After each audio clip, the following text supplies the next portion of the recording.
The date, June 6, 1944. The place, the Normandy coastline of France. The event, the largest amphibious invasion in human history. This was D-Day, the day the tide of World War II began to turn decisively in favor of the Allied forces. For years, Nazi Germany had held sway over much of Europe, their iron grip tightening on the continent. But on this day, the combined might of American, British, Canadian, and other Allied forces would strike a blow against the heart of the Nazi war machine. The invasion began under a shroud of darkness in the early morning hours. Thousands of paratroopers descended upon the French countryside behind enemy lines, tasked with securing key bridges and disrupting German reinforcements. Meanwhile, a vast armada of warships approached the French coast, their decks teeming with anxious soldiers, sailors, and airmen preparing for the fight of their lives. As dawn broke, a deafening barrage from Allied naval guns and aircraft pounded German defenses along the beaches, signaling the start of the ground invasion. The Normandy coastline had been divided into 5 landing beaches, codenamed Utah, Omaha, Gold, Juno, and Sword. Each beach presented its own unique challenges, from treacherous terrain to heavily fortified German positions. The fate of the free world hung in the balance as wave after wave of Allied soldiers stormed ashore, braving a hail of enemy fire to secure a foothold on Nazi-occupied France. D-Day was more than just a military operation. It was a clash of ideologies, a battle between freedom and tyranny. The Nazi regime, fueled by hatred and a lust for power, had plunged the world into darkness. Their reign of terror had resulted in the deaths of millions, the systematic persecution of entire populations, and the brutal suppression of liberty across Europe.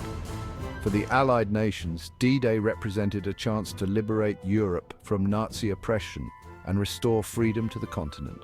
It was a fight for the principles of democracy, human rights, and self-determination. The soldiers who landed on those beaches understood the gravity of their mission. They were fighting not just for their own lives, but for the future of the free world. The stakes could not have been higher. A successful invasion would open up a second front in Europe, forcing Hitler to divert troops and resources away from the Eastern Front, where the Soviet Union had been locked in a brutal struggle against the Nazi war machine. It would also provide a much-needed morale boost to the Allied forces and demonstrate the resolve of the free world to defeat Nazi Germany. The planning for D-Day had been a monumental undertaking, involving unprecedented levels of secrecy and coordination.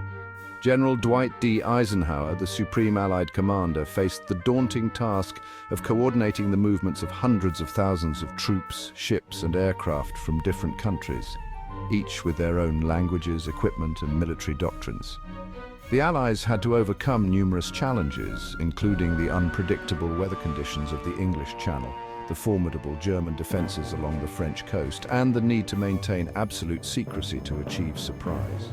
To mislead the Germans about the location and timing of the invasion, the Allies employed a sophisticated campaign of deception, codenamed Operation Fortitude. This involved creating dummy landing craft and deploying phantom armies to mislead German intelligence about the true target of the invasion. The invasion plan relied heavily on air power to soften up German defenses and disrupt their reinforcements. Thousands of Allied aircraft were deployed to bomb German positions and provide close air support for the troops landing on the beaches. The success of the entire operation hinged on the ability of the Allied air forces to gain air superiority over the battlefield and prevent the Luftwaffe, the German Air Force, from interfering with the invasion. Despite these challenges, the Allied soldiers displayed incredible courage and determination.